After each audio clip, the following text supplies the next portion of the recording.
কিন্তু কুমিল্লার এই গডফাদাররা এই রায়হানকে তাদের হাতিয়ার বানিয়ে এই এলাকাটাকে একটা সন্ত্রাসীর অভয়ারণ্য গড়ে তুলেছে, যার বহিঃপ্রকাশ ওই দিন আমরা বিজয় মিছিল শেষে বাড়ি যাওয়ার পথে তারা আমাদের উপরে নগ্ন হামলা করেছে তাদের নেতাদের নির্দেশে।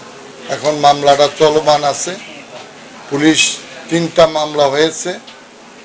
আমাদের 2টা আরেকজন পথচারী ছিলেন, সম্ভবত উনি নবীন আওয়াজ, ওনাকেও বেদরকভাবে তারা মেরে ওনার মোবাইল টোবাইল সব নিয়ে গেছে। এটারও একটা মামলা হয়েছে, ইনভেস্টিগেশন পর্যায়ে আছে। আমরা প্রশাসনকে আমরা 48 ঘন্টা সময় দিয়েছি যে শহীদ কালামের হত্যার সাথে যারা জড়িত প্রতিটা আসামিকে গ্রেপ্তার এবং আইনের সুপর্দ করার জন্য।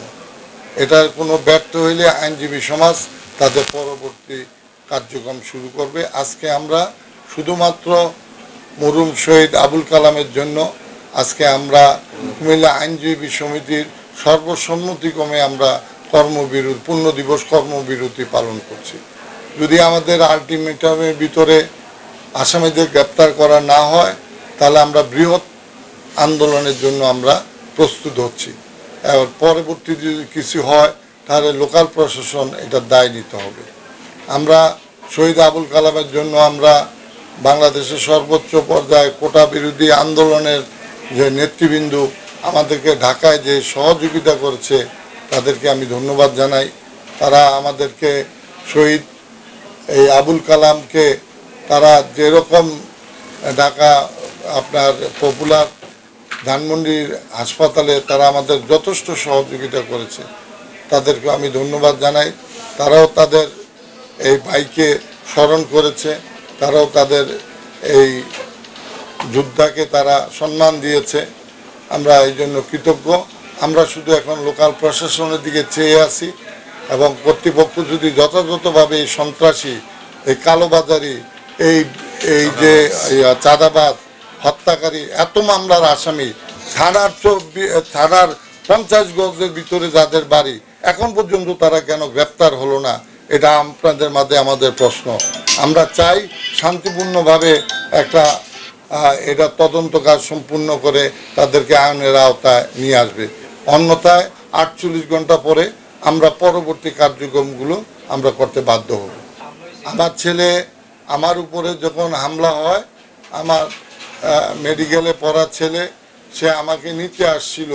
সে যখন দেখছে আমার মাথায় কূপ দিচ্ছে তখন আমার ছেলেটা আমাকে জড়ায় ধরে এবং কোপটা তার মাথায় কপালের উপরে পরে তার 6টা সেলাই লাগে এবং সে আমার সাথে একদিন আইসিইউতেও ছিল। ওই যে বললাম রায়হানের পিছনে তার নেতারা আছে, যারা তাদেরকে দিয়ে কোটার বিরুদ্ধে যারা ছিল, কুমিল্লার এই সন্ত্রাসীরা, এই কুমিল্লার যারা গডফাদার, তাদের নির্দেশে হয়তো করছে। কিন্তু আমরা অন দ্য স্পটে রায়হানকে দেখেছি, আমি কাউন্সিলর, তাকে আমি চিনি পার্সোনালি, ব্যক্তিগতভাবে চিনি। সে এবং রায়হান, তারপরে কালো বাচ্চু, রাজীব, রকি, তারপরে একটা ছিল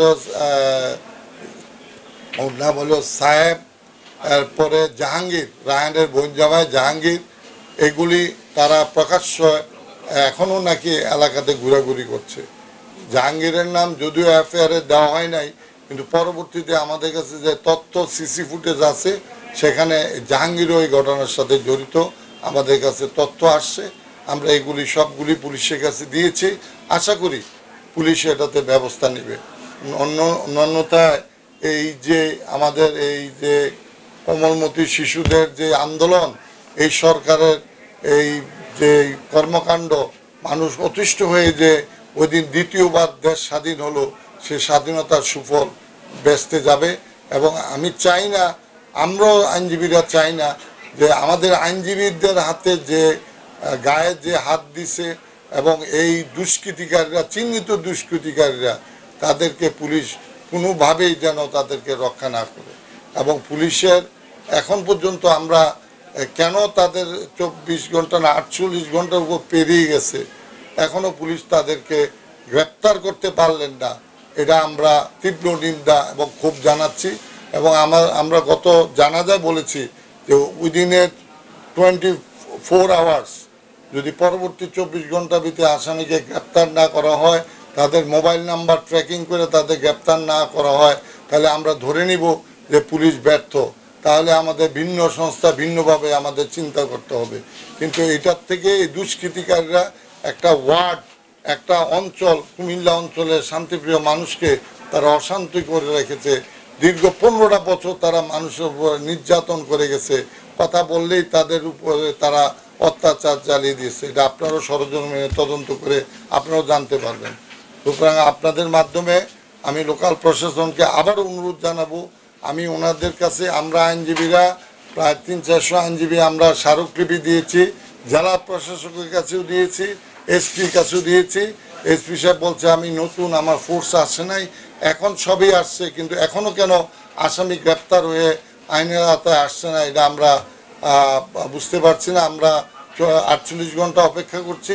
যদি এর ভিতরে প্রশাসন তার নিজ দায়িত্ব যথাযথভাবে পালন করে, তাহলে আমরা আইনজীবী সমাজ যে কর্মসূচিগুলি দিয়েছি, পরবর্তী কর্মসূচি যেন আর নতুন করে দেওয়া না লাগে। এটা আইনে বেরিয়ে আসবে কারা কারা ছিল, কারা তাকে নির্দেশ দিছে।